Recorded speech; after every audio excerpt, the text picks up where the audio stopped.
The gunshot echoed across the plains as Ryder Blackwood crouched low behind his weathered barn, blood trickling down his arm where the bullet had grazed him.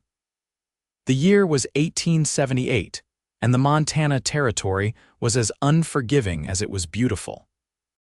He had expected trouble from the Hanson brothers, but not this soon, not on the very day he'd finally paid off his land. Ryder waited until the hoofbeats of the retreating riders faded into the distance before making his way back to the barn. The autumn wind carried the scent of approaching rain as he pushed open the heavy wooden door, wincing at the pain in his arm. His small ranch, just outside the growing settlement of Pine Creek, wasn't much compared to the sprawling cattle operations further south, but it was his hard-earned after years of working other men's land. The interior of the barn was dim, dust motes dancing in the shafts of light that penetrated through the cracks in the wooden walls. Ryder moved toward the back where he kept his medical supplies, but stopped abruptly when he heard a sound so soft it might have been his imagination. A rustling came from the large haystack in the corner. Ryder drew his Colt revolver with his good arm, approaching cautiously. "Who's there? Show yourself." The rustling intensified, and then, to his astonishment, a woman's face emerged from the hay. Her eyes were wide with fear, her dark blonde hair disheveled and strewn with straw. "Please," she whispered, "don't hurt us." "Us?" Ryder lowered his gun slightly, confusion etched across his weathered features, as if in answer a tiny whimper came from within the hay.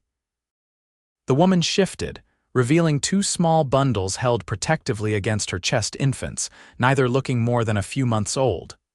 "Good Lord," Ryder breathed, holstering his weapon immediately. "What are you doing hiding in my hay with two babies?"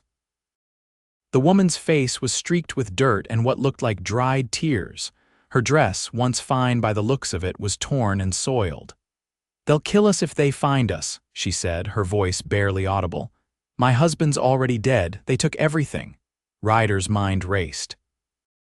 Bandits were common enough in these parts, and the law was spread thin. He glanced toward the open barn door, then back at the frightened woman and her children. "What's your name, madam?" he asked, his voice gentler now. "Grace," she replied, holding the babies closer as one began to fuss. "Grace Sullivan, these are my twins, Emma and James." Ryder nodded, making his decision in that moment. "I'm Ryder Blackwood. This is my ranch." He paused, looking at the small family huddled in his hay. "I got room for all of you. You'll be safe here." Relief washed over Grace's face, quickly followed by suspicion.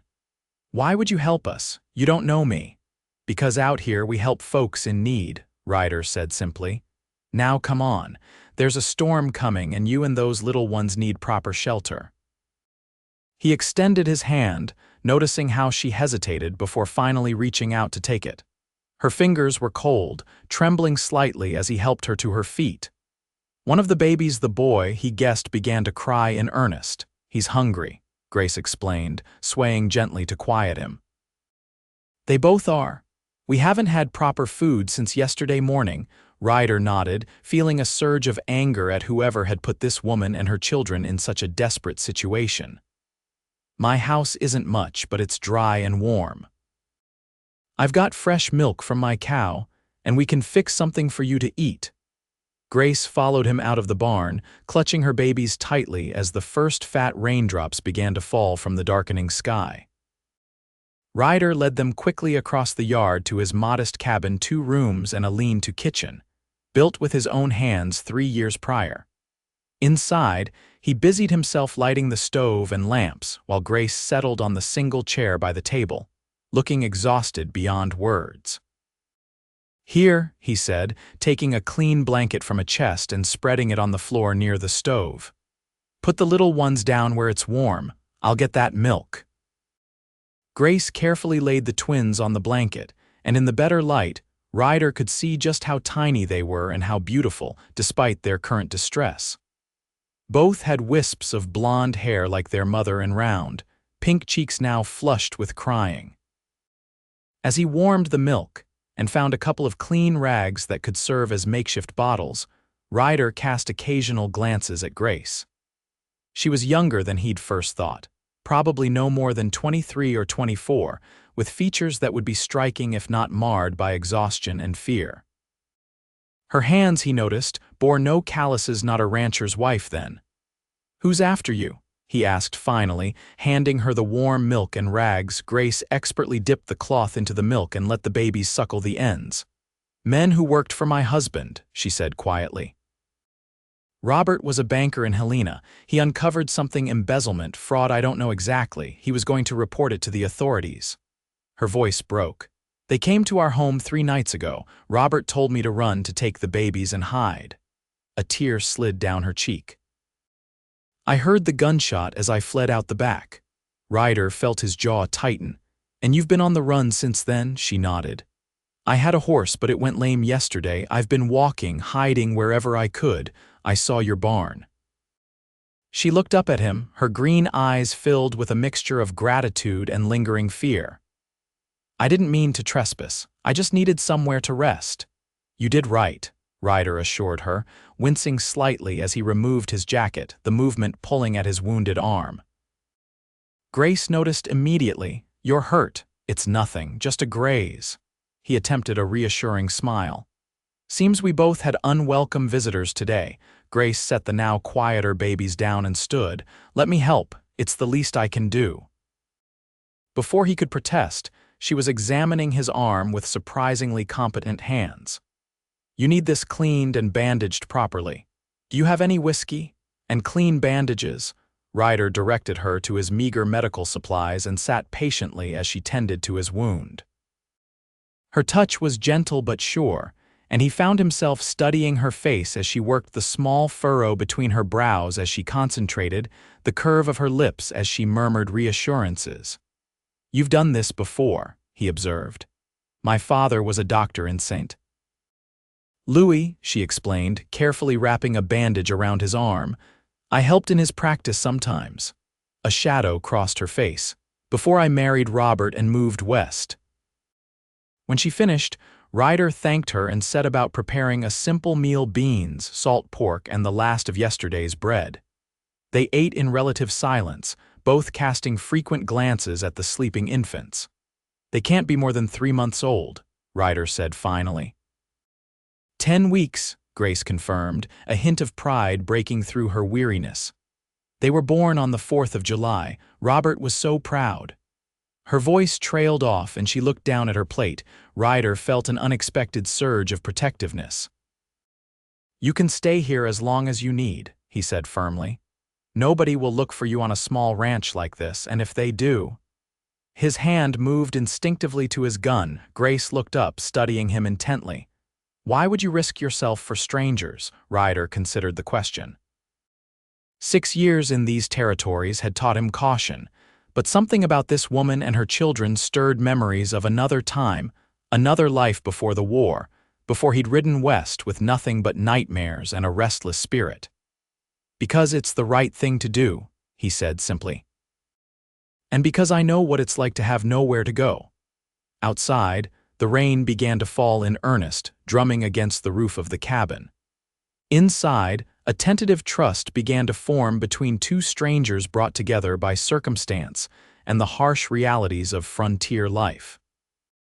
As night fell, Ryder gave Grace his bed and made a pallet for himself by the stove, near enough to the babies to tend to them if they woke. As he drifted towards sleep, listening to the soft breathing of the small family under his roof, he couldn't help but wonder what the coming days would bring, and how long he could keep them safe from the dangers that had driven them to his door. The morning light filtered through the single window of Ryder's cabin, casting long shadows across the wooden floor. Grace woke with a start, momentarily disoriented by the unfamiliar surroundings. Then the events of the previous day rushed back, and she quickly looked for her children. To her surprise, she found Ryder sitting in the chair by the stove, little James cradled awkwardly but gently in his strong arms. Emma still slept peacefully in the makeshift cradle he had fashioned from a wooden crate lined with blankets. "He was fussing," Ryder explained softly, a hint of embarrassment coloring his words. "Didn't want to wake you." Grace sat up, smoothing her tangled hair. "You should have. I'm used to broken sleep. Figured you needed the rest." Ryder carefully handed James to her. "There's coffee on the stove, and I'll get breakfast going." As Grace settled back against the wall, nursing James, she took the opportunity to properly observe her rescuer in the daylight.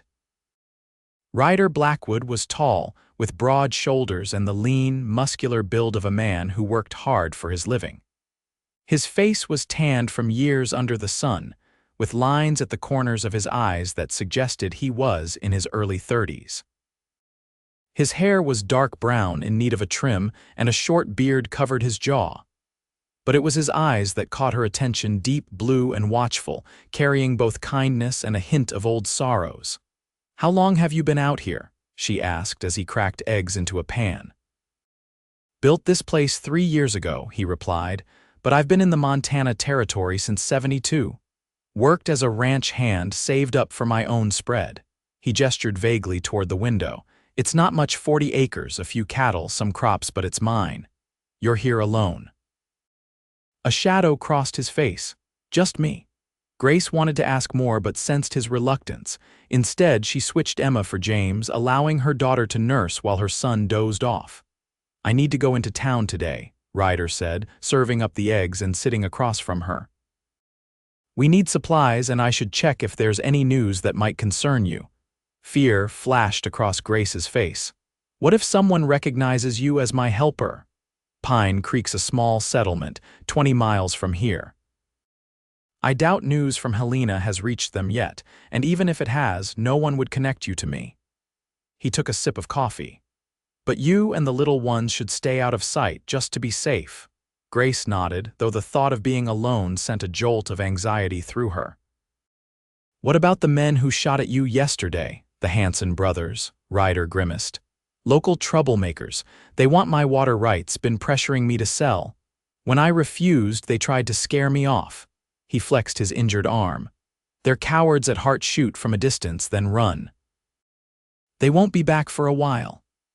After breakfast, Ryder showed Grace around the small cabin, pointing out where everything was kept. He brought in extra firewood, made sure the rifle by the door was loaded, and assured her he'd be back well before dark. "Lock the door behind me," he instructed, checking his saddlebags one last time. "If anyone comes, stay quiet. Use the rifle if you have to, but only as a last resort." Grace followed him to the door, suddenly reluctant to see him leave. "Thank you," she said softly, "for everything." Ryder's expression softened. "We'll figure this out, Mrs. Sullivan, I promise." "Grace," she corrected him. "Please call me Grace." He nodded, the hint of a smile touching his lips. "Grace." After he rode away, Grace locked the door as instructed and set about making herself useful. Despite her upbringing in a wealthy St. Louis family and her comfortable life as a banker's wife, she was no stranger to household work.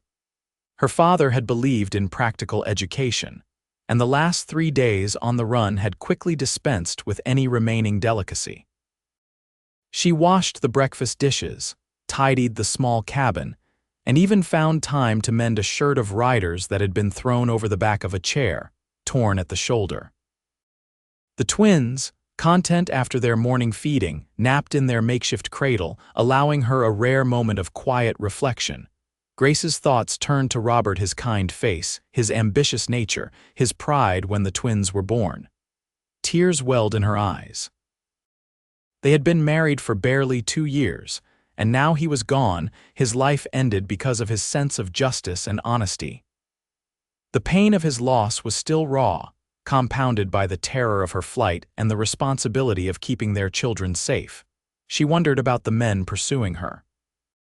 Would they really track her this far? What exactly had Robert discovered that was worth killing for? She had the account books he'd thrust into her hands before sending her out the back door, but she lacked the knowledge to understand the figures and notations they contained. Her thoughts were interrupted by the sound of hooves approaching the cabin. Heart hammering, Grace quickly gathered up the twins and retreated to the bedroom, praying they wouldn't cry. She took the rifle from beside the door, though her hands shook so badly she doubted she could aim it properly. Through the small bedroom window, she caught a glimpse of a single rider not Ryder dismounting near the barn. The man was older, with gray hair visible beneath his hat, and moved with a slight limp. He approached the cabin slowly, looking around as if searching for signs of life. Grace held her breath as he knocked on the door. When no answer came, he called out, "Ryder, you home, son? It's Hank Powell." The name meant nothing to Grace, but the man's tone seemed friendly enough. After a moment, he shrugged, left something on the porch, and remounted his horse. Grace watched until he disappeared from view before releasing her breath in a shaky sigh. The rest of the day passed slowly. Grace ventured outside only to get water from the well and to check what the visitor had left a small package wrapped in brown paper. She left it untouched for Ryder to find. By late afternoon, she was watching anxiously for his return, relief flooding through her when she finally spotted his familiar figure approaching on horseback.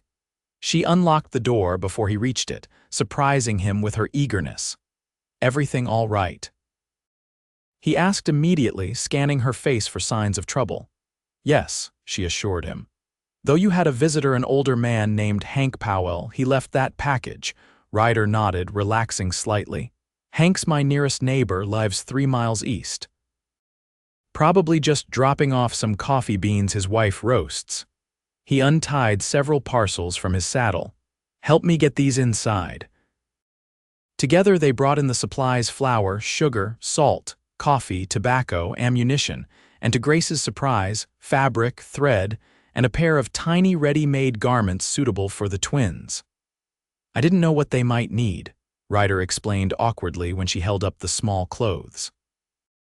"The shopkeeper's wife helped me choose." Grace felt tears prick her eyes at the thoughtfulness of this near stranger. "They're perfect, thank you." As they unpacked the supplies, Ryder filled her in on what he'd learned in town. "No news from Helena yet, but that doesn't mean much. The telegraph lines have been down since the storm 3 days ago." He paused, choosing his words carefully. "I did ask some general questions, made it sound like I was just curious about banking practices. Seems there's been talk of some banks in the territory having troubles missing funds, questionable loans." Grace nodded slowly. "That fits with what little Robert told me. He suspected someone was using the bank to funnel money somewhere or to someone illegally." "Did he mention any names?" "Just one Whitmore. I don't know if it's a first or last name." Ryder frowned. "Doesn't ring any bells, but I'll keep my ears open." That evening, they fell into a surprisingly comfortable domestic routine. Grace prepared a stew with the fresh ingredients Ryder had brought, while he repaired a leak in the roof that the previous night's rain had revealed. They ate together at the small table, the twins sleeping nearby, and for brief moments, Grace almost forgot the circumstances that had brought her there. "What was your life like before all this?" Ryder asked as they washed the dishes together. Grace smiled faintly, passing him a plate to dry. "Comfortable, predictable. Robert was successful, respected. We had a nice home in Helena, friends, plans for the future." She glanced at her sleeping babies. Everything changed when the twins came. Suddenly, the future felt so much more important and fragile. "They're lucky to have you," Ryder said quietly. "A mother willing to brave everything to keep them safe." "I'm just doing what any mother would do." She hesitated, then asked the question that had been on her mind all day. "What about you? You said you understand what it's like to have nowhere to go." Ryder was silent for so long that Grace thought he wouldn't answer. Finally, he set down the dish he'd been drying. "I was a Union soldier," he said, his voice low. "Joined up in '63 when I was 18, saw things no man should see. When it was over, my family's farm in Pennsylvania was gone. Bank took it while I was away. My parents had died and my younger brother." He swallowed hard. "He joined up too, Confederate side. We were from a border county, opinions were split. He didn't make it home." "I'm so sorry," Grace whispered. Ryder shrugged, but the casualness of the gesture was belied by the pain in his eyes. "After that, I just started moving west. Couldn't settle anywhere until I found this place." He looked around the simple cabin. "First time since the war, I felt like I belonged somewhere."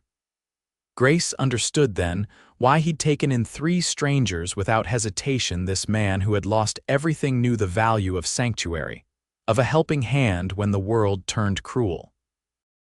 Later, as Ryder again insisted she take the bed while he slept near the stove, Grace lay awake listening to the night sounds of the prairie, the distant howl of coyotes, the soft whisper of wind through grass, the occasional shifting of cattle in the nearby pen. Beside her, the twins slept peacefully, unaware of the danger that had narrowly missed them or the kindness of the stranger who had given them shelter. Grace turned her thoughts to the future. She couldn't stay here indefinitely, imposing on Ryder's generosity. But where could she go? Who could she trust? The men who had killed Robert might still be searching for her, and she had no resources of her own, just the clothes on her back, her children, and the account books that might hold the key to her husband's murder. As sleep finally began to claim her, Grace found herself drawing comfort from the steady breathing of the man sleeping in the next room, a man who had shown her that even in the harshest of circumstances, goodness could still be found. 2 weeks passed with surprising swiftness. October gave way to November, bringing colder nights and the threat of early snow to the Montana highlands. Grace and the twins settled into life at Ryder's ranch, finding a rhythm that worked for all of them. During the days, Ryder tended to his cattle and the endless chores that came with maintaining a homestead, while Grace managed the household and cared for Emma and James. In the evenings, they would sit by the fire, sometimes talking long into the night, sometimes sharing comfortable silence. Grace learned that Ryder had taught himself to play the harmonica during long nights on cattle drives, and she delighted in the simple tunes he sometimes played for the twins, whose tiny faces seemed transfixed by the music. In turn, she shared stories of her childhood in St. Louis, her father's medical practice, and the books she had loved growing up. What had begun as an emergency arrangement started to feel like something else, something neither of them acknowledged directly, but both felt shifting beneath the surface of their daily interactions. Ryder made 2 more trips to Pine Creek during those weeks, careful each time to ask subtle questions about news from Helena or strangers in the area. On his second visit, he returned with a grim expression that immediately set Grace on edge. "There's a notice circulating," he told her as they sat at the table that evening, the twins already asleep. "Asking for information about a woman matching your description, traveling with infant twins. It doesn't name you, but it claims you're wanted for questioning regarding embezzlement and the murder of your husband." Grace gasped, her hand flying to her mouth. "That's absurd. I would never. Robert was everything to me." "I know," Ryder said firmly, reaching across the table to take her trembling hand. "But whoever's behind this is clever. They're turning you from victim to suspect. Did anyone in town connect the notice to me? No, far as anyone knows, I'm still living out here alone." He squeezed her hand reassuringly. "But we need to be more careful now, and we need to figure out what's in those account books that's worth killing for." That night, they spread the ledgers on the table and pored over them together. Grace explained what little she understood of banking practices, while Ryder contributed his knowledge of local businesses and landowners. "Look at these transactions," Grace said, pointing to a series of entries. "Large sums moving in and out on the same day, always to the same numbered accounts." Ryder frowned. "Laundering money, maybe, but what's the source?" They worked late into the night, piecing together a pattern that suggested someone was using the bank to hide profits from an illegal enterprise possibly connected to the territorial government, given some of the names that appeared peripherally in the records. "The name Whitmore appears here, look," Grace said suddenly, pointing to a notation. "J. Whitmore, and again here funds transferred to an account in his name in Denver." "J. Whitmore," Ryder repeated thoughtfully. "There's a Judge James Whitmore who sits on the Territorial Circuit Court. Powerful man, friends in high places." Grace felt a chill run through her. A judge involved in embezzlement. That would explain why they were so desperate to silence Robert. "And why they're still hunting you," Ryder added grimly. If you could testify about what Robert discovered with these books as evidence, I'd be putting a noose around a judge's neck, Grace finished, understanding dawning. No wonder they want me dead. The realization of just how powerful her enemies were cast a shadow over the following days. Grace found herself jumping at every unexpected sound, watching the horizon for approaching riders, and holding her babies closer than ever. Ryder, too, grew more vigilant. He took to carrying his rifle when working outside and made sure his revolver was always within reach. He reinforced the locks on the doors and taught Grace how to use the rifle properly, making her practice until her aim was sure. "I hate this," she confessed one afternoon as they sat on the porch, watching the twins nap in a basket between them. The weather had turned unseasonably warm, allowing them a rare chance to sit outside. Living in fear, putting you in danger, not knowing when or if it will ever end. "You're not putting me in danger," Ryder said firmly. "I chose to help you, and I'd make the same choice again." Grace studied his profile, noting how his features had become dear to her over the past weeks. "Why, you could have sent us away, kept yourself safe." Ryder turned to meet her gaze, his blue eyes intense. "Because from the moment I found you in that haystack, something changed. I'd been living out here alone for so long, just existing. Then suddenly, my quiet little ranch had a woman and 2 babies in it, and for the first time in years, it felt like a home." Grace felt her heart quicken. "Ryder, I know it's too soon," he said quickly. "Your husband's barely cold in his grave and you're still in danger. I'm not asking for anything. I just want you to know that having you and the twins here, it matters to me." Grace reached out impulsively, covering his weathered hand with her own. "It matters to me too." Their moment of connection was interrupted by the distant sound of approaching horses, multiple riders, moving fast. Ryder was on his feet instantly, grabbing his rifle. "Get inside," he ordered, all tenderness gone from his voice. "Take the twins and hide in the root cellar. There's a trap door under the rug in the bedroom." Grace didn't argue, scooping up the babies and hurrying inside. Her hands trembled as she pulled back the rug, located the iron ring, and lifted the trapdoor to reveal a small storage space dug into the earth beneath the cabin. It was dark and cramped, but she climbed down with the twins clutched to her chest, pulling the door mostly closed above her but leaving a tiny crack through which she could hear what happened. Ryder's boots crossed the wooden floor overhead, then the front door opened and closed. She heard his voice, deliberately casual. "Afternoon, gentlemen. What brings you all the way out here?" A deeper voice answered, one she didn't recognize. "Looking for a woman, Blackwood, young, pretty, with twin babies. Killed her husband back in Helena and ran off with some stolen money. Thought you might have seen her passing through."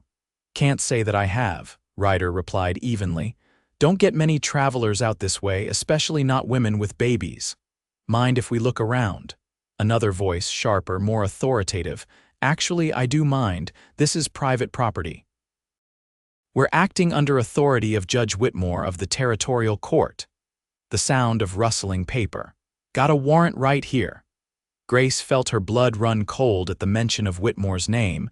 These weren't random bounty hunters, they were the judge's men, sent specifically to find her. "Well, if you've got a warrant," Ryder's voice carried a note of resigned cooperation, "but I'd appreciate if you'd be quick about it. Got work to do before sundown." Heavy boots thumped across the porch and into the cabin. Grace held her breath, pressing the twins close to muffle any sounds they might make. Emma squirmed against her, and Grace silently prayed the baby wouldn't cry.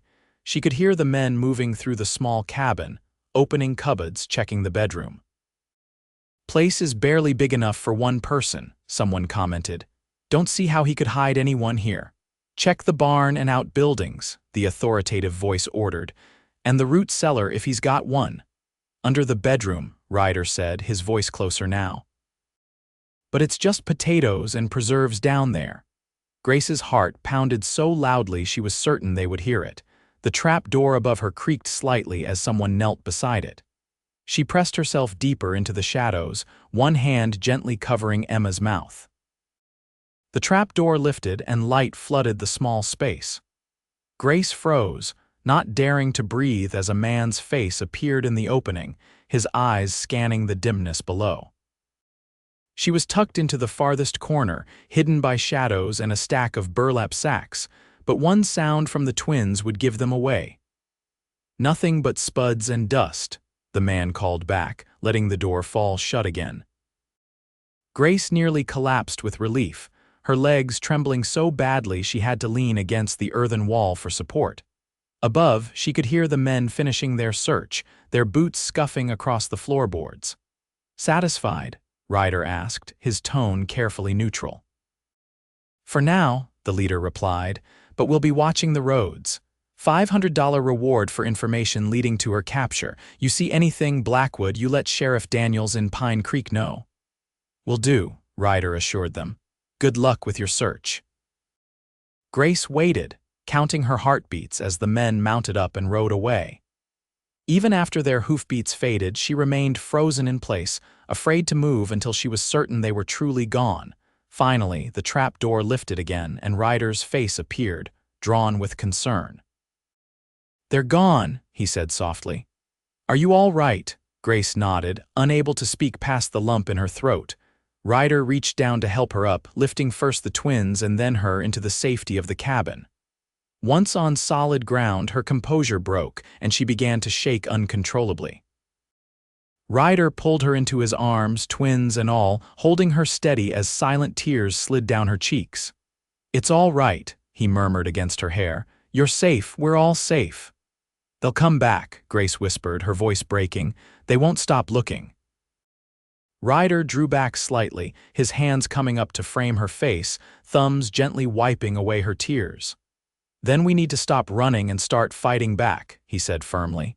"It's time to take those account books to someone who can use them to bring Whitmore down." "Who?" "If he's as powerful as you say, I have a friend," Ryder said. "Former Army comrade who works for the U.S. Marshal's office in Helena. If anyone can help us build a case against Whitmore, it's Gil Morgan." "Helena," Grace shook her head frantically. "I can't go back there." "They'll kill me the moment they see me." "Not if we're careful," Ryder insisted, "and not if we go together." His eyes held hers, steady and determined. "I won't let anything happen to you or the twins, Grace, I swear it." Looking into his face, Grace found herself believing him this man who had already risked so much for her, who had turned his solitary life upside down to shelter her family. In the depths of his blue eyes, she saw something that gave her courage, not just determination or duty, but something deeper, something that made her heart respond despite her fears. "All right," she said finally. "When do we leave?" "Tomorrow, before dawn," Ryder decided. "We'll take the back trails I know from my cattle drives. It'll take longer, but we'll be harder to track." He gently touched one of James's tiny hands. "Can the little ones handle the journey?" Grace looked down at her children, so vulnerable yet so resilient. "They're stronger than they look." "We all are." That night, as they prepared for their dangerous journey, packing only what was necessary and ensuring the account books were securely hidden, Grace felt a strange sense of calm settle over her. The passive running was over.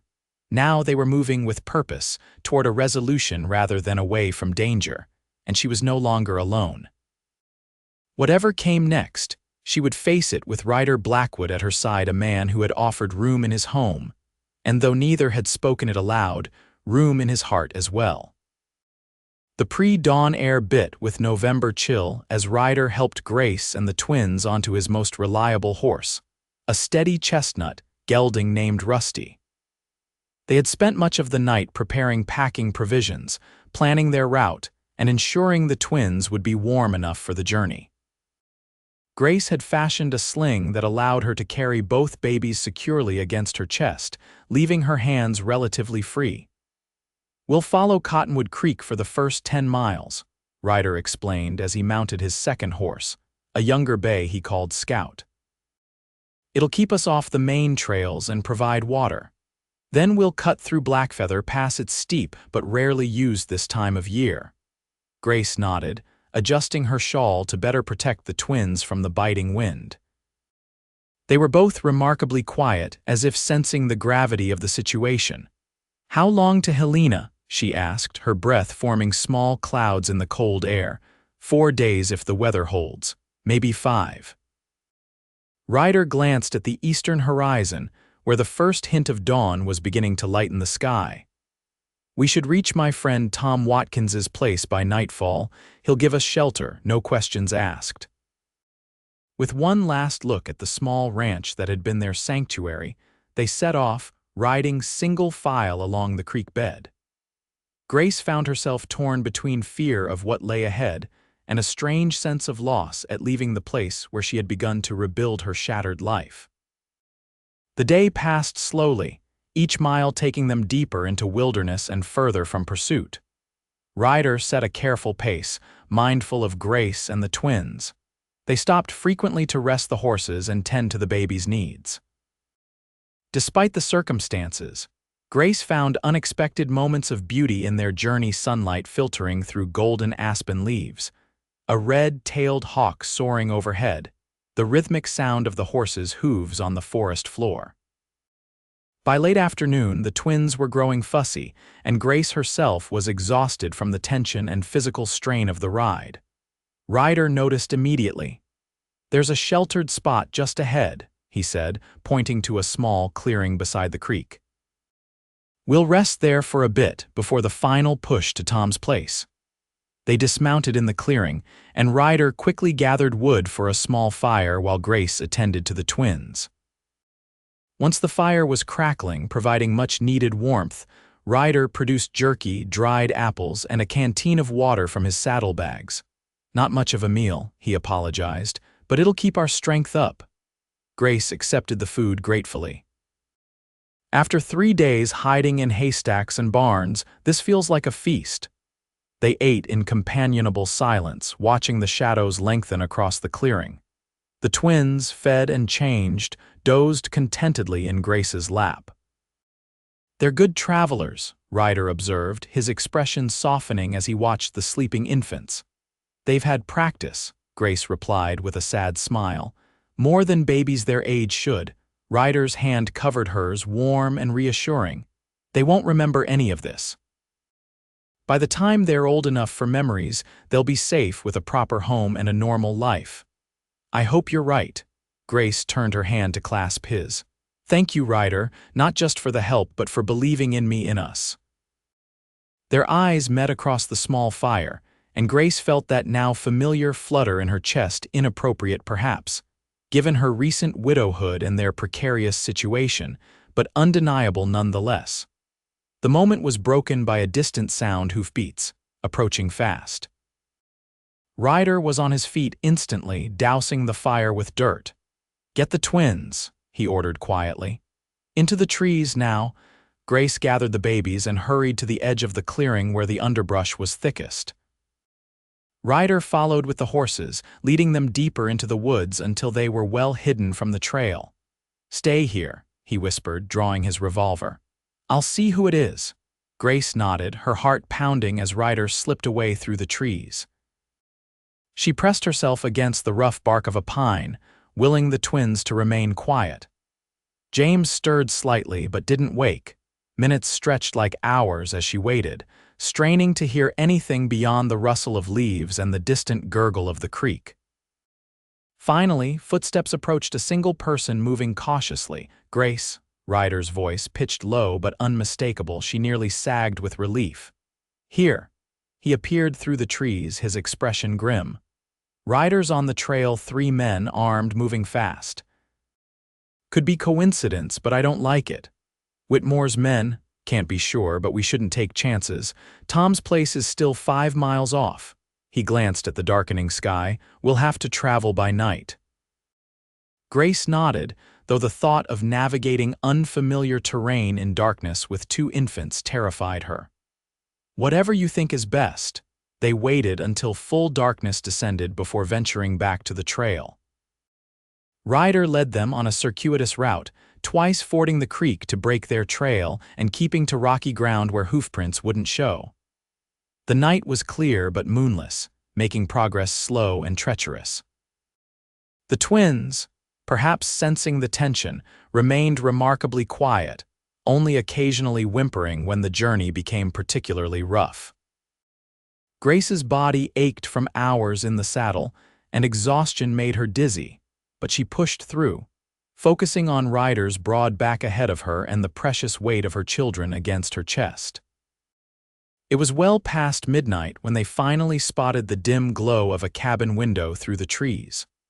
Ryder raised a hand, signaling for Grace to halt while he rode ahead to ensure it was indeed Tom Watkins's homestead and not a trap.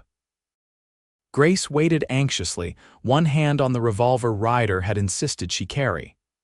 After what seemed an eternity, he returned, accompanied by a bearded man carrying a lantern. "Grace, this is Tom Watkins," Ryder said as they approached. "Tom, this is Grace Sullivan and her children." Tom was older than Ryder, perhaps in his mid-40s, with a weathered face and kind eyes. He nodded respectfully to Grace. "Madam, Ryder's told me enough to know you need help.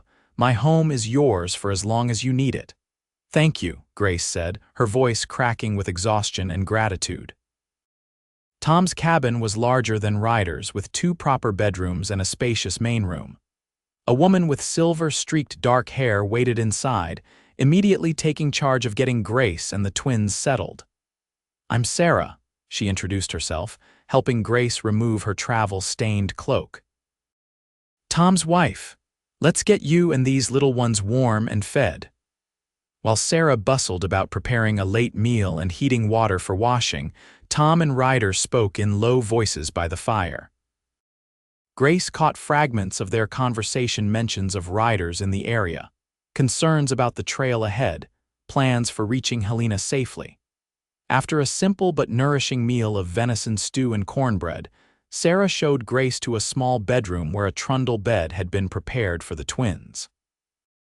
Too exhausted for conversation, Grace thanked her hosts and collapsed onto the bed, the twins already asleep beside her.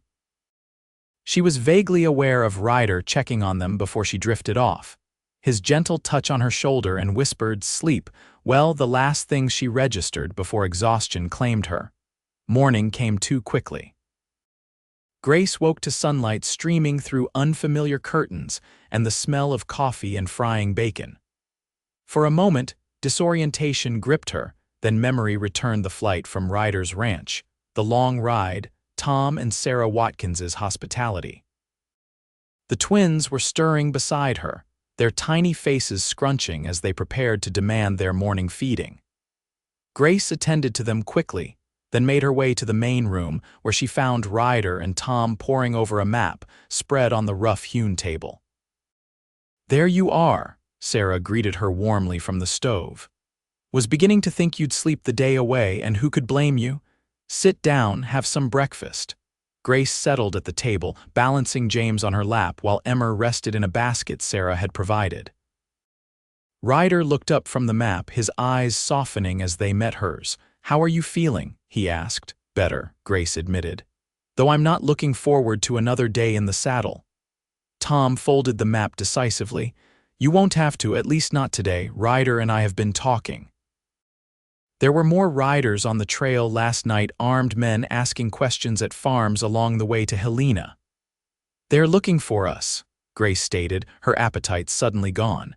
"Seems that way," Tom agreed, "which means you need to lie low for a bit while things cool down." Ryder leaned forward, his expression serious. "I'm going to ride ahead to Helena alone, make contact with Gil Morgan and bring him back here. It's safer than trying to get you and the twins into the city." Grace felt a surge of protest. "But if they're looking for you too, they're not," Ryder assured her. "Those men at my ranch were looking for you, not me. I'm just another rancher as far as they know. I can move freely in Helena without raising suspicion." "He's right," Tom added, "and my place is as safe as any. Remote, defensible, and only a handful of people even know it exists." Grace looked from Tom to Ryder, understanding the logic but hating the idea of separation. "How long will you be gone?" 3 days to Helena, maybe 2 days there depending on how quickly I can find Gil and convince him to help, then 3 days back," Ryder calculated. "A week, give or take." A week, Grace repeated softly, surprised by how daunting the prospect felt. In just a few short weeks, she had come to rely on Ryder's steady presence, his quiet strength. Sarah, sensing her distress, laid a comforting hand on her shoulder. "We'll take good care of her and the little ones, Ryder, don't you worry." Ryder's eyes remained fixed on Grace. "It's the best plan we have. Once Gil sees those account books and hears your story, he can start building a case against Whitmore. He has the authority to protect you officially." Grace nodded, acknowledging the sense in the plan despite her misgivings. "When will you leave?" "First light tomorrow," Ryder decided. "I'll travel faster alone, and it gives us today to rest and prepare." The day passed quickly, filled with preparations for both Ryder's journey and the Watkinses' temporary guardianship of Grace and the twins. Tom showed Ryder an alternate route to Helena that avoided the main trails, while Sarah taught Grace the layout of their homestead and the hiding places they had created during the more lawless early days of the territory. As evening approached, Grace found herself growing increasingly anxious about Ryder's departure. After the twins were settled for the night in the small bedroom, she sought him out, finding him on the porch, staring thoughtfully at the darkening sky. "Penny for your thoughts," she said softly, wrapping her shawl tighter against the evening chill. Ryder turned, a small smile touching his lips. "Just wondering when my quiet life got so complicated." "When you decided to help a woman hiding in your hay," Grace replied, matching his smile with a wry one of her own. "You could have turned us away, you know. Most men would have." "No," Ryder shook his head firmly. "Not when I saw you holding those babies, looking so afraid yet so determined." He paused, his gaze softening. "Not when I looked in your eyes and saw something that made me want to be the man my father raised me to be, someone who stands up for what's right, who protects those who need protecting." Grace moved closer, drawn by the quiet intensity in his voice. "And now? Are you having second thoughts about getting involved in all this?" "Not for a second," Ryder said without hesitation. He reached out, his calloused fingers gently brushing a strand of hair from her face. "The only thing I'm afraid of is not being able to keep you safe." The tenderness of the gesture and the raw honesty in his words made Grace's breath catch. Without thinking, she stepped closer, eliminating the space between them. "You've already done more than anyone could ask," she whispered. "Whatever happens next, I'll never forget that." Ryder's hand moved to cup her cheek, his touch reverent. "Grace." The moment hung between them, charged with unspoken feelings and conflicting loyalties. Grace knew she should step back. Her husband had been dead barely a month. They were in the midst of danger. The future was uncertain at best. Yet she couldn't bring herself to move away from Ryder's warmth, from the connection that had grown between them through shared hardship and quiet moments of understanding. It was Ryder who finally stepped back, his hand falling reluctantly from her face. "You should get some rest," he said, his voice rough with restrained emotion. "Tomorrow will come early." Grace nodded, both relieved and disappointed by his restraint. "Be careful in Helena," she said. "Promise me." "I promise." His eyes held hers for a long moment. "Take care of yourself and those little ones. I'll be back before you know it." As she turned to go inside, Grace felt the weight of things unsaid between them, a burden and a promise carried into an uncertain future. The next morning dawned clear and cold, the ground covered in a light frost that crunched beneath their boots as they prepared for Ryder's departure. Tom had provided him with extra ammunition, dried provisions, and detailed maps of the back country between their homestead and Helena. The goodbye was brief, necessary words exchanged about meeting points and contingency plans, with the deeper emotions carefully contained beneath practical concerns. Only when Ryder knelt to gently touch the twins' cheeks, murmuring a soft "watch over your mama" that brought tears to Grace's eyes, did the facade crack slightly. As he mounted Scout, Ryder looked down at Grace one last time. "1 week," he promised. "Keep those account books safe." "We'll be waiting," Grace replied, forcing steadiness into her voice. She stood with Tom and Sarah, watching until Ryder's figure disappeared into the tree line, then turned back to the cabin with a determined set to her shoulders. The waiting had begun 7 days of uncertainty, of hoping the man who had become so important to her would return safely with the help they so desperately needed. The days at the Watkins homestead fell into a routine of sorts. Grace helped Sarah with household chores, minded the twins, and tried not to count the hours until Ryder's return. Tom kept watch over the surrounding area, occasionally riding out to check for signs of strangers or pursuit, but the remote location seemed to provide the security they had hoped for. On the 4th day, however, their fragile peace was shattered. Tom returned from his patrol visibly agitated, hurrying Sarah and Grace inside and bolting the door behind them. "Riders," he said tersely, reaching for his rifle. "4 of them coming from the east. Armed and looking like they mean business." Grace clutched Emma to her chest, fear constricting her throat. "Whitmore's men, can't say for certain, but they're not locals." Tom moved to the window, peering carefully around the edge of the curtain. "Sarah, get Grace and the twins to the cellar." "Now." Sarah immediately led Grace to the kitchen, where a trapdoor concealed a small root cellar similar to the one in Ryder's cabin but larger and better fortified. "It was a shelter during Indian troubles years back," Sarah explained as they descended the narrow stairs. "Tom reinforced it last year when outlaws were passing through. You'll be safe here." The cellar was cool and dark, with shelves of preserved food along one wall and a small cot in the corner. Sarah lit a lantern, casting long shadows across the earthen floor. "There's water in that jug and blankets for the little ones. Don't make a sound no matter what you hear above." Grace nodded, settling the twins on the cot and covering them with a blanket. "What about you and Tom?" "We'll be fine," Sarah assured her, though her eyes betrayed her concern. Tom's faced worse than a few hired guns, and they might just be passing through. But they both knew that was unlikely. The Watkins homestead was too remote, too far from any main trail to be a casual stop for travelers. "If anything happens," Sarah said, her voice dropping to a whisper, "there's a tunnel that leads out to the creek bed. Behind that shelf, push it aside and you'll see the entrance. Follow it to the end, then head west through the forest. There's an old trapper's cabin about 3 miles on. You can hole up there until Ryder returns." "Sarah, hush now." The older woman squeezed her hand. "It won't come to that, but it's best you know." With that, she climbed back up the stairs, closing the trapdoor behind her and sliding something heavy across it to conceal its existence.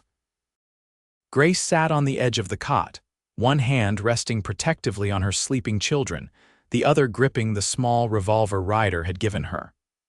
Above, she could hear muffled voices, Tom's deep rumble, then unfamiliar male voices, their words indistinct but their tone unmistakably demanding. The conversation seemed to go on forever, occasionally rising in volume before subsiding again.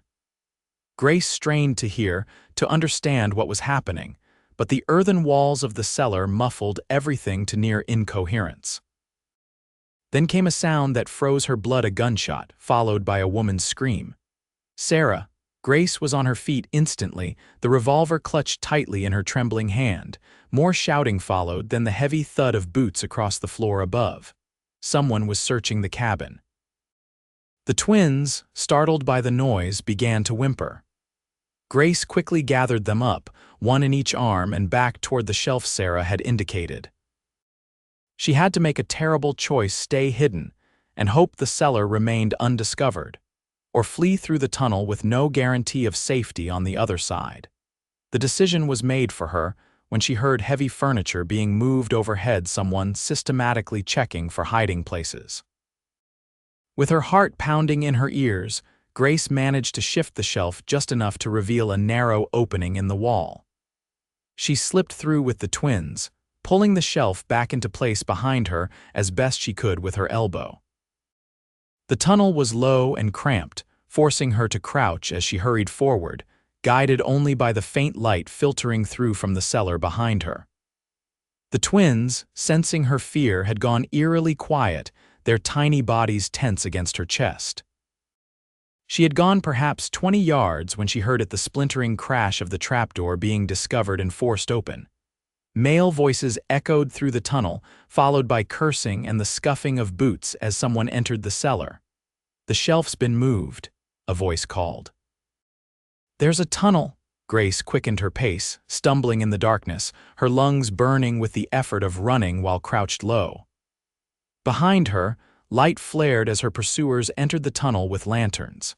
Ahead, she could just make out a faint glimmer that suggested the exit was near. She burst out of the tunnel into the fading daylight, finding herself in a dense thicket beside a nearly dry creek bed. Without pausing to get her bearings, she plunged into the forest, heading west as Sarah had instructed, the sounds of pursuit growing louder behind her. The forest was growing dark, shadows lengthening between the trees as the sun dropped toward the horizon. Grace ran blindly, her only thought to put distance between her babies and the men who would harm them. Branches whipped at her face, roots threatened to trip her with every step, but terror drove her onward. She had no idea how long or how far she had run when her foot caught on an exposed root, sending her crashing to the ground. She twisted as she fell, taking the impact on her shoulder and side to protect the twins, who immediately began wailing in distress. Dazed and winded, Grace struggled to her feet, trying desperately to quiet the babies. In the distance, she could hear men calling to each other, spreading out to search for her. They had followed her trail this far, it was only a matter of time before they found her, unless— Grace looked up at the trees surrounding her, pines and firs, their branches thick with needles. In the deepening twilight, they formed a dark canopy that might hide her if she could climb high enough. Setting the twins down momentarily on a bed of soft pine needles, Grace quickly removed her shawl and fashioned it into a sling that would hold both babies securely against her chest, leaving her hands free for climbing. It was a desperate plan, but the only one she had. With the twins secured, Grace selected a tall pine with low, sturdy branches and began to climb. Every movement was agony, her body exhausted, her arms burning with the effort of supporting herself and her children. But fear drove her upward, branch by branch, until she was perhaps 20 feet off the ground, hidden within the thick needles. There she froze, pressing herself against the rough trunk, one hand covering the twins' mouths to muffle their whimpers. Below, flashlight beams cut through the gathering darkness as her pursuers combed the forest floor. "She can't have gone far," a gruff voice called. "Not with 2 brats to carry. Spread out," another ordered. "Check every hollow, every thicket. Judge Whitmore wants those books and those brats dead before morning." Grace closed her eyes, fighting back a sob at the casual mention of murdering her children. What kind of men were these, to speak so easily of killing infants? And what had happened to Tom and Sarah? The search continued for what seemed like hours, men calling to each other as they methodically covered the forest floor. Twice, searchers passed directly beneath her tree, their lanterns illuminating the lower branches, but none thought to look up. Finally, the voices began to recede, moving back toward the direction of the Watkins homestead. Grace remained frozen in place, afraid to move, afraid to believe they had truly given up. Only when complete silence had fallen, broken only by the natural sounds of the forest at night, did she dare to shift her position. Her limbs were numb from cold and the strain of remaining motionless for so long. The twins had fallen into an exhausted sleep against her chest, their tiny bodies warm despite the chill night air. Carefully, painfully, Grace began her descent, testing each branch before trusting it with her weight. When her feet finally touched the ground, her legs nearly buckled beneath her. She leaned against the tree trunk, breathing deeply, trying to remember Sarah's directions. The trapper's cabin was west, perhaps 3 miles from the tunnel exit. But in the darkness, with no landmarks visible, how could she find it? Grace looked up at the night sky, visible in patches through the tree canopy. There the North Star, steady and bright. With that as her guide, she could at least maintain a westward course. Moving slowly, stopping frequently to listen for sounds of pursuit, Grace made her way through the forest. The twins stirred occasionally but remained mercifully quiet, as if they somehow understood the need for silence. It was well past midnight when Grace stumbled upon the cabin, a small, dilapidated structure nearly hidden among the trees.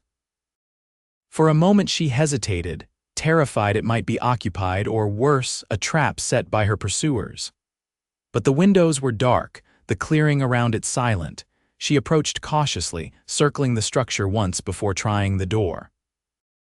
It opened with a protesting creak, revealing a single room, empty save for a rough-hewn table, a broken chair, and the remains of an old pallet in one corner. Grace nearly wept with relief. It wasn't much, but it was shelter, a place to rest, to gather her strength to figure out what to do next. She carefully laid the sleeping twins on the pallet, covering them with her shawl before checking the cabin more thoroughly. A small fireplace stood against one wall, with a stack of long-abandoned firewood beside it. In a crude cupboard, she found a few tins of food beans, mostly left by some previous occupant. No water, but she had crossed a small stream not far back that could provide that necessity. As the adrenaline of flight began to fade, exhaustion threatened to overwhelm her. Grace allowed herself to sink down beside her children, her mind racing despite her body's demand for rest. Tom and Sarah, were they alive? And Ryder, would he return to the Watkins homestead only to find it empty or worse? She had the account books, sewn securely into the lining of her dress as a precaution Ryder had insisted upon before leaving. But without Ryder, without his friend in the marshal's office, what could she do with them? How could she prove Whitmore's corruption and clear her name? These questions chased each other through her mind as she drifted into an uneasy sleep. Her body curled protectively around her children, her hand resting on the revolver beside her. Morning came with a shaft of sunlight through the cabin's single window and the sound of James fussing, hungry and uncomfortable. Grace roused herself, feeling every muscle protest after the previous day's desperate flight. She attended to the twins as best she could with her limited resources, feeding them and cleaning them with water from the nearby stream. They seemed remarkably resilient, gurgling and waving tiny fists despite their ordeal. "You're brave little soldiers," Grace murmured, brushing a kiss against each small forehead. "Just like your father was brave. And like Ryder is brave," she added silently. The thought of Ryder sent a fresh wave of anxiety through her. By now, he might be on his way back from Helena, expecting to find her at the Watkins homestead. Instead, he would find... What? Grace couldn't bear to think about it. She needed a plan. The trapper's cabin might be safe for a day or two, but with limited supplies and 2 infants to care for, it wasn't a sustainable refuge. Should she try to reach Pine Creek, the nearest settlement? But Whitmore's men would surely be watching the towns and trails. As she pondered her options, a sound outside the cabin froze her in place. Hoofbeats, approaching slowly. One rider, by the sound of it. Grace quickly gathered the twins and retreated to the darkest corner of the cabin, the revolver gripped tightly in her hand. She had 5 bullets and absolutely no desire to use them, but for her children she would do what was necessary. The hoofbeats stopped just outside. Footsteps approached the cabin door, slow and deliberate. Grace raised the revolver, steadying it with both hands, her heart pounding so loudly she was certain it could be heard outside. The door creaked open and a familiar silhouette filled the doorway. "Grace," Ryder's voice, rough with exhaustion and worry. The revolver clattered to the floor as Grace surged forward, the twins clutched to her chest. "Ryder, oh God, Ryder!" He crossed the small room in 2 strides, enfolding her and the babies in a fierce embrace. "You're alive," he breathed against her hair. "When I saw the Watkins place, I thought..." His voice broke, unable to complete the thought. Grace pulled back slightly, searching his face. "Tom and Sarah, are they?" Ryder's expression darkened. "Tom's dead, shot. Sarah's alive but badly hurt. I found her and got her to Doc Wilson in Pine Creek before coming to look for you." "It was Whitmore's men," Grace said, her voice trembling. "They came looking for me for the account books. Sarah helped me escape through a tunnel under the cabin." tears welled in her eyes. Tom tried to protect us, I know. Ryder guided her to the broken chair, gently settling her there while he knelt before her. Sarah told me about the tunnel, said it led west toward this old cabin. I've been searching since dawn. His eyes, bloodshot with exhaustion, moved from her face to the twins and back. Are you hurt? The babies? We're all right, Grace assured him. Scared, tired, but unharmed. She touched his face, needing the contact to convince herself he was really there. Did you find your friend and Helena? The marshal, Ryder nodded, some of the tension leaving his shoulders. Gil's on his way from Helena with a federal warrant for Whitmore's arrest. The account books you saved were the final evidence he needed to build a case. Seems Whitmore's been using his position to protect a network of bank fraud and land swindles across the territory. So it's almost over. Grace hardly dared to believe it. Almost, Ryder confirmed. But we need to get you somewhere safe until Gil arrives with the warrant. Whitmore's desperate now. He knows we have the evidence to destroy him. Where can we go? They found the Watkins place. They'll be watching your ranch. I've thought of that. Ryder stood, moving to the window to check the clearing outside. There's a place about 10 miles north of here, an old mining cabin in the high country. Only a handful of people know it exists, and it's defensible. We can hole up there until Gil arrives. Grace nodded, gathering her meager belongings. When do we leave? Now. I've got Scout outside, and he can carry all of us for the distance we need to go.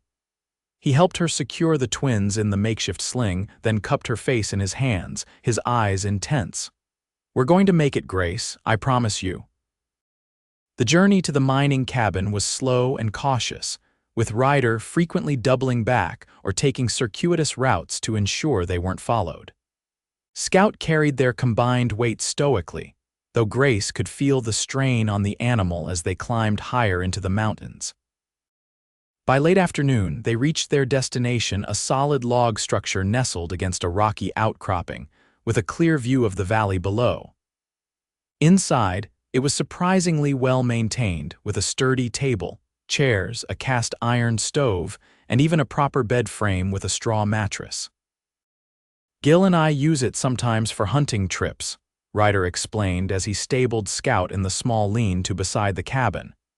We keep it stocked with basics. Indeed, the cupboards held a decent supply of staples: flour, coffee, sugar, dried beans, and jerky. A stack of firewood waited beside the stove, and a barrel collected rainwater from the roof. It's perfect, Grace said, settling the now sleeping twins on the bed. How long until your friend arrives with the warrant? 2 days, maybe 3. Ryder built a fire in the stove, the familiar routine of his movements somehow deeply reassuring to Grace. Depends on how quickly he can gather a posse he trusts. Whitmore has allies throughout the territory. Gil needs to be sure his men are loyal to the law, not to the judge. As the cabin warmed and Ryder prepared a simple meal, Grace found herself watching him, the confident efficiency of his movements, the gentleness with which he checked on the twins, the steadiness of his presence that had become her anchor in a storm-tossed sea. I thought I'd lost you, she said quietly as they sat at the table, steam rising from their coffee mugs. When those men came to the Watkins place, when I was hiding in that tree, all I could think was that I might never see you again. Ryder reached across the table, taking her hand in his. I rode back from Helena like a man possessed, Grace. When I saw the state of the cabin, Tom's body, his fingers tightened around hers. I've never been so afraid in my life. Why? The question slipped out before Grace could stop it, simple, direct, cutting to the heart of what had grown between them. Ryder met her gaze unflinchingly. Because somewhere between finding you in my hay and riding to Helena, I fell in love with you. With your courage, your devotion to those babies, your quiet strength. He paused, his thumb tracing circles on the back of her hand. I know it's too soon. I know you're still grieving Robert. I'm not asking for anything. I just wanted you to know. Grace felt tears spring to her eyes, not of sorrow or confusion, but of a strange, unexpected joy. It's not too soon, she whispered. Not when every day might be our last. not when life has taught me how precious and fleeting happiness can be." She rose from her chair, moving around the table to stand before him. Ryder looked up at her, hope and uncertainty warring in his eyes. Slowly, deliberately, Grace leaned down and pressed her lips to his, a kiss as gentle as the first snowfall of winter, as profound as a promise. Ryder's arms came around her waist, drawing her closer as the kiss deepened, becoming something more urgent, more needful. When they finally broke apart, both were breathing rapidly, their foreheads pressed together. "I love you too," Grace confessed, the words both terrifying and liberating. "I never expected to feel this way again, especially not so soon, but life doesn't always follow the paths we expect." Ryder stood, gathering her close against his chest, his heartbeat strong and steady beneath her cheek. "When this is over," he said softly, "when you're safe and free to choose your own path, will you consider a future with me? You and the twins at my ranch?" Grace looked up at him, seeing in his face all the security and love she had feared lost forever. "Yes," she said simply. "Yes." The next 2 days passed in a strange bubble of domesticity and vigilance. During the day, they took turns keeping watch over the valley below, alert for any sign of approaching riders. At night, they shared the small bed, the twins between them, their hands finding each other in the darkness. They spoke of the future of expanding the ranch house to make room for a growing family, of the twins taking their first steps in the meadow behind the barn, of quiet evenings by the fire and the life they would build together once the shadow of Whitmore's threat was lifted. On the third day, around mid-morning, Ryder spotted a group of riders approaching from the south, 8 men, moving at a steady pace up the mountain trail. "That's Gil in the lead," he said, lowering the spyglass with a relieved smile. "And those are federal badges catching the sunlight." Grace felt a weight lift from her shoulders, a burden she had carried since that terrible night in Helena when Robert had thrust the account books into her hands and told her to run. It wasn't over yet, she knew. There would be statements to give, evidence to present, perhaps even a trial where she would have to face Whitmore himself. But the desperate flight, the constant fear that was ending. They rode down to meet Gil and his men, the twins securely wrapped against the mountain chill. Grace found herself studying the U.S. Marshal as Ryder made introductions, a tall, lean man with shrewd eyes and a no-nonsense demeanor that somehow conveyed both authority and trustworthiness. "Mrs. Sullivan," Gil Morgan greeted her respectfully, "you've shown remarkable courage. Those account books you preserved have exposed corruption that extends beyond Judge Whitmore to several territorial officials." "My husband was the brave one," Grace said quietly. "He died trying to expose the truth. And his sacrifice won't be forgotten," Gil assured her. "Whitmore is already in custody. We arrested him last night at his home in Helena. His men are being rounded up as we speak, including those responsible for the attack on the Watkins homestead." Relief washed over Grace, so profound she felt momentarily lightheaded. Ryder's arm came around her shoulders, steadying her. "What happens now?" she asked. "We'll escort you back to Helena," Gil explained. "You'll need to give a formal statement and the account books will be entered as evidence. After that." He glanced at Ryder, a knowing look passing between the men. "Well, I understand you might have plans of your own." The return to Helena was bittersweet for Grace, the city where she had known both happiness and heartbreak, where she had become a wife and mother, and then a widow and fugitive in the space of less than a year. But with Ryder beside her and federal marshals ensuring their safety, she found she could face it with a steady heart. Her statement to the authorities took most of a day, recounting everything from Robert's initial discovery of the discrepancies to their final night together and her subsequent flight. Through it all, Ryder remained nearby, caring for the twins when they grew fussy and offering silent support with his presence. "You'll need to remain in Helena until the trial," the federal prosecutor informed her when the statement was complete. "Probably a month, perhaps 2. Grace looked to Ryder, a question in her eyes. "We'll stay," he said without hesitation. "All of us." They found lodging in a small but respectable boarding house run by a widow who cooed over the twins and tactfully ignored the impropriety of their living arrangement. Ryder rode out to his ranch once to check on things and arrange for a neighbor to care for his livestock, returning the next day with a small wooden horse he had carved for James and a matching doll for Emma. As the weeks passed, Grace found herself healing not just from the trauma of Robert's death and her flight, but from the deeper wounds of loss and fear. She visited Robert's grave, placing wildflowers on the simple marker and whispering a goodbye that felt like both an ending and a benediction. The trial, when it came, was mercifully brief. Whitmore, faced with overwhelming evidence of his crimes, offered a full confession in exchange for leniency. The account books Grace had protected so fiercely became the cornerstone of a broader investigation that uncovered corruption throughout the territorial government.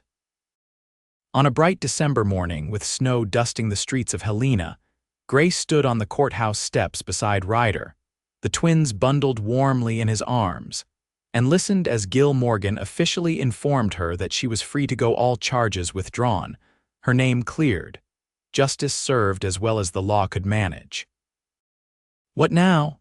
Ryder asked as they walked away from the courthouse, their breath forming clouds in the crisp winter air. Grace looked up at him, this man who had found her hiding in his hay and offered room not just in his home but in his heart.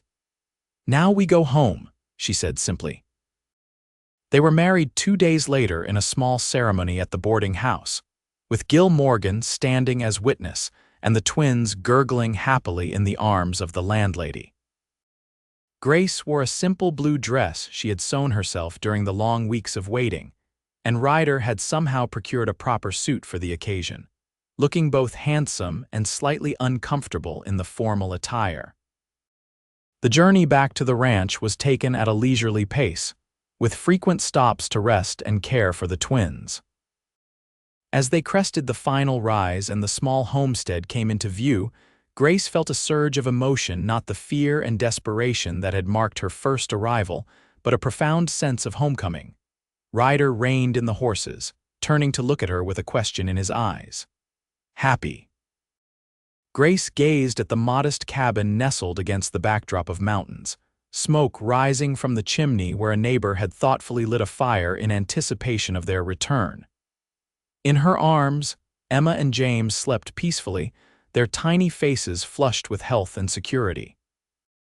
"Yes," she said, reaching out to take Ryder's hand. "I never thought I'd find happiness again after Robert died, never imagined I could love someone new, build a life from the ashes of what was lost." She squeezed his fingers, feeling the strength and gentleness that had become her sanctuary. "But here we are, Ryder echoed, leaning over to kiss her softly. "And here we'll stay."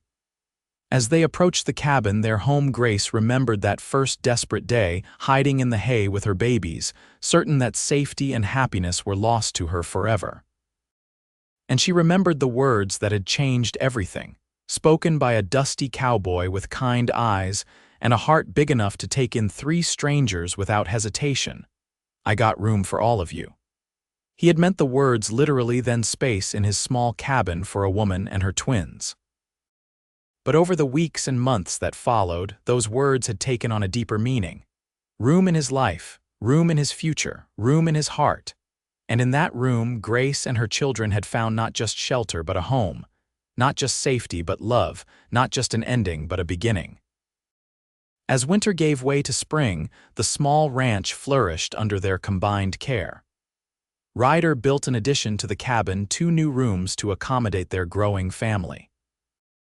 Grace planted a garden, started a small flock of chickens, and transformed the sparse bachelor quarters into a proper home with curtains at the windows and rag rugs on the floors. The twins thrived in the clean mountain air, growing strong and adventurous. By their first birthday in July, both were taking wobbly steps across the cabin floor, reaching eagerly for Papa, as they had naturally begun to call Ryder. He had formally adopted them after the wedding, though as he told Grace, they had been his in his heart from the moment he found them in the hay. News came occasionally from Helena Whitmore serving his sentence in a federal prison, the territorial government slowly reforming under honest leadership, Sarah Watkins recovering from her injuries, and selling the homestead to move east to her sister's home in Ohio. Life settled into the rhythms of the seasons, calving in the spring, haying in the summer, harvest in the fall, quiet evenings by the fire in winter. Neighbors who had once viewed Ryder as the solitary, somewhat mysterious rancher now included the family in community gatherings, barn dances, and church socials. Grace found herself growing into her role as a rancher's wife with surprising ease. The skills her father had insisted she learn, practical medicine, household management, even basic accounting, served her well in her new life.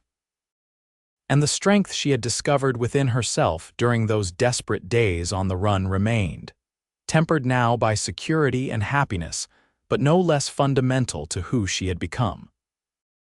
One evening in early spring, nearly 2 years after Ryder had found her in his barn, Grace sat on the porch watching him play with the twins in the yard. Emma and James, now sturdy toddlers with sun-streaked blonde hair, shrieked with laughter as Ryder pretended to be a bear, growling and chasing them in circles. Grace placed a hand on her rounded belly, feeling the gentle movements of the new life growing there, a child conceived in love and security, expected with joy rather than the fear and uncertainty that had surrounded the twins' birth. Ryder looked up, catching her gaze across the yard. His face, tanned and weathered from work outdoors, softened into the smile he reserved only for her. He scooped up the twins, one under each arm, and carried them to the porch, depositing them with exaggerated care beside their mother. "How's my best girl feeling?" he asked, dropping a kiss on Grace's forehead before settling beside her on the step. "Wonderful," she replied honestly, leaning against his solid strength. "Just thinking about how far we've come." Ryder nodded, his arm coming around her shoulders as the twins clambered over both of them, demanding attention. "From a woman hiding in my hay to the finest family a man could ask for," he mused. "Quite a journey." "Would you do it again?" Grace asked, a hint of teasing in her voice. Knowing all the danger and trouble that would follow, Ryder's answer was immediate and certain. "In a heartbeat." He placed his free hand over hers where it rested on her belly. "Every bit of it led us here, to this life, to this family we're building. I wouldn't change a single moment." As the sun set over the Montana mountains, painting the sky in shades of gold and crimson, Grace knew with bone-deep certainty that she wouldn't change it either. The path had been difficult, marked by loss and fear, but it had brought her to this place, this man, this life filled with love and promise. From the depths of tragedy, she had found not just survival but renewal. From the darkest moment of her life had come the brightest future she could imagine. And it had all begun with a desperate hiding place in a pile of hay, and a cowboy with enough room in his heart for all of them.